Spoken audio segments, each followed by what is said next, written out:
হযরতে সুলাইমান আলাইহিস সালামকে আল্লাহ এত পাওয়ার দিয়েছিলেন যে পিপিলিকা গর্তের ভিতরে ঢুকেছিল। এই পিপিলিকা অনেক দূর থেকে তার বংশকে ডেকে গর্তের ভিতরে ঢুকেছিল, সেই শব্দটাও হযরত সুলাইমান পয়গম্বর শুনতে পেয়েছিলেন। তো যদি হযরত সুলাইমান আলাইহিস সালামকে আল্লাহ এত ক্ষমতা এত পাওয়ার দেন, তো সুলাইমান পয়গম্বরের যিনি নবী আকা মুস্তাফা নবী মুহাম্মদুর রাসূলুল্লাহ পাওয়ার আল্লাহ কত দিয়েছিলেন।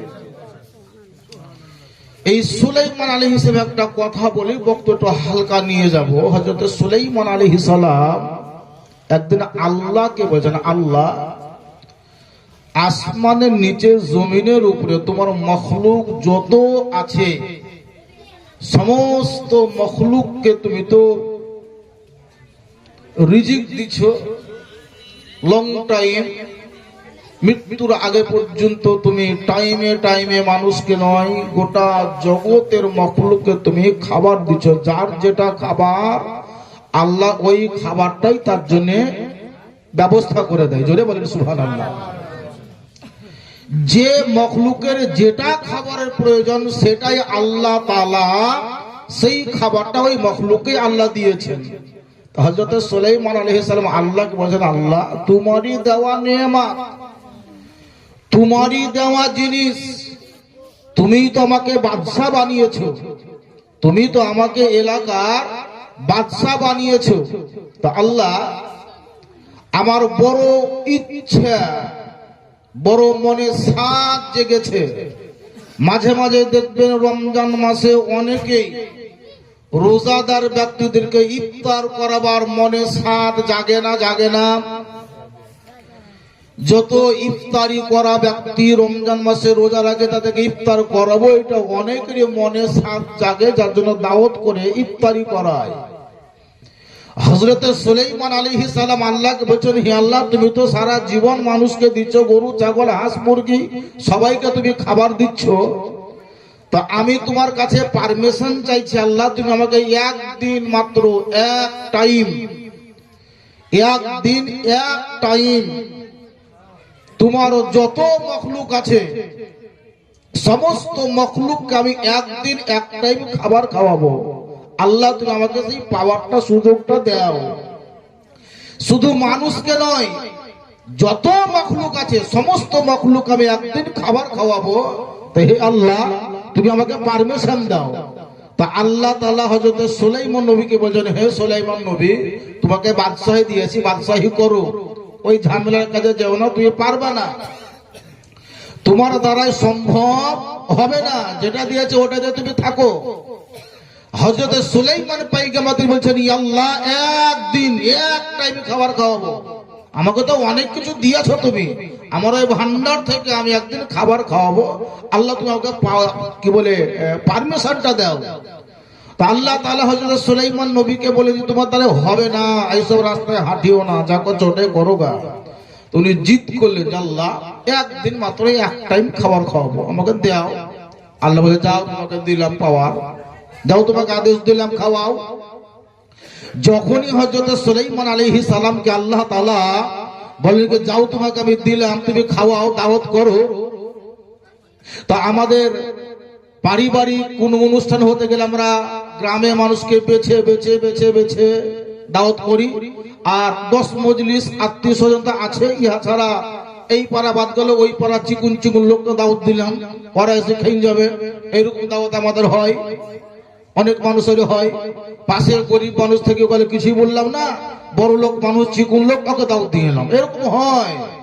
তো হযরত সুলাইমান আলাইহিস সালাম এরকম খাওয়াবেন, কিন্তু সবাইকে, গরিব মিসকিন ইয়তিম গরু ছাগল হাঁস মুরগি মশা মাছি পিপিলিকা সব খাওয়াবে।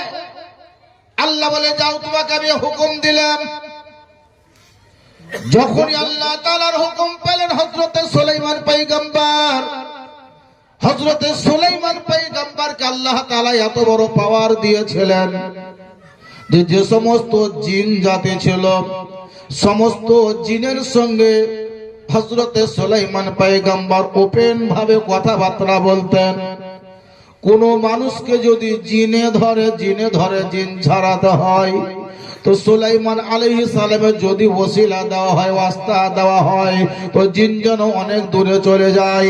হযরত সুলাইমান পয়গম্বর আলাইহিস সালাতু তাসলিম যখন আল্লাহর কাছে পারমিশন পেয়ে গেলেন, সঙ্গে সঙ্গে হযরত সুলাইমান পয়গম্বর ওই এলাকায় যত রকমের জিন জাতি ছিল, সমগ্র জিন জাতিকে হযরত সুলাইমান আলাইহিস সালাম তিনি তিনার রাজ্যের মধ্যে, তিনার সিংহাসনে, তিনার বাড়িতে, তিনার এলাকাতে সব জিনকে ডেকে নিলে। যত জিন ছিল সব জিনকে হযরত সুলাইমান আলাইহিস সালাম ডেকে নিলেন। জিনরা বলছে, হুজুর কেন ডেকেছেন সবাইকে? হযরত সুলাইমান পয়গম্বর আলাইহিস সালাতু তাসলিম বলছেন, আজকে তোমাদেরকে আমি ডেকেছি, তার মানে তোমাদেরকে আজকে বাবরচিগিরি করতে হবে। বলে, কি বাবরচি করব? হযরত সুলাইমান পয়গম্বর বলছেন, তোমাদেরকে রান্না করতে হবে। বলে, হুজুর কি রান্না করব? বলে, খাবার। দেখেন কড়াই চলছে, লাকুড়ি লাগছে, ভিতর থেকে আগুন হাওয়া করে উঠছে, একটা ছোট চুলহা। তো হযরত সুলাইমান পয়গম্বর আলাইহিস সালাতু তাসলিম যে কড়াইয়ে খিচুড়ি রান্না করেছিলেন, খিচুড়ি, এই যে সরকার পুকুর যত বড় দেখছেন, সরকারের পুকুর যত বড় দেখছেন, এরকম বড় একটা এরিয়াওয়ালা কড়াই যুক্ত চুলহা, সরকারের পুকুরের মতো গোল এইরকম চুলহার উপরে আপনার দেগ চাপিয়ে খিচুড়ি রান্না করা হলো। কতটা খিচুড়ি? একটা দুটা দেগ নয়, বরং কয়েক দেগ। ওই পুকুরের সমান যদি কড়াই হয়, বলেন ওই কড়াইয়ে খিচুড়ি কত আঁটবে? কত রান্না করতে গেলে কত আঁটবে? হযরত সুলাইমান পয়গম্বর তিনি যখনই বললেন, তোমরা রান্না শুরু করে দাও, আর যত রান্না হয় ওই সমস্ত রান্নাগুলো এক জায়গায় জমা করা হলো। হযরত সুলাইমান পয়গম্বর আলাইহিস সালাতু তাসলিম তিনি বললেন জিন জাতিকে রান্না করার জন্য, ওরাও যেন রান্না শুরু করে দিল। হযরত সুলাইমান পয়গম্বর আলাইহিস সালাম তিনি তিনার সিংহাসনে যেন বসে আছে। রান্না শুরু হয়ে গেল, সিংহাসনে বসে আছে। আর রান্না করে একটা ঘরে ঢালে, রান্না করে একটা ফাঁকা জায়গায় ঢালে। যখন রান্না কমপ্লিট, জিন জাতি হযরত সুলাইমান নবী বলছে, হুজুর রান্না শেষ, যত মালপত্র দিয়েছিল সব রান্না করে কমপ্লিট। তো হযরত সুলাইমান আলাইহিস সালাম এবার মানুষকে খাওয়াবে, ডাক দিতে হবে, ডাকুনি দরকার। তো মানুষকে বললে তোর ক্ষমতা নাই। হযরত সুলাইমান পয়গম্বর হাওয়াকে ডাকলেন, হাওয়াকে। জোরে বলেন সুবহানাল্লাহ। তার মানে হযরত সুলাইমান আলাইহিস সালামের সঙ্গে হাওয়াতেও কথা বলতো, এবং হযরত সুলাইমান পয়গম্বরের কথা হাওয়াতেও শুনতো। উত্তরের হাওয়াকে ডাকলেন, দক্ষিণের হাওয়াকেও ডাকলেন, পশ্চিমের হাওয়াকেও ডাকলেন, পূর্বের হাওয়াকেও ডাকলেন। আরে চার দিকের হাওয়াকে এক জায়গা করলেন হযরত সুলাইমান নবী।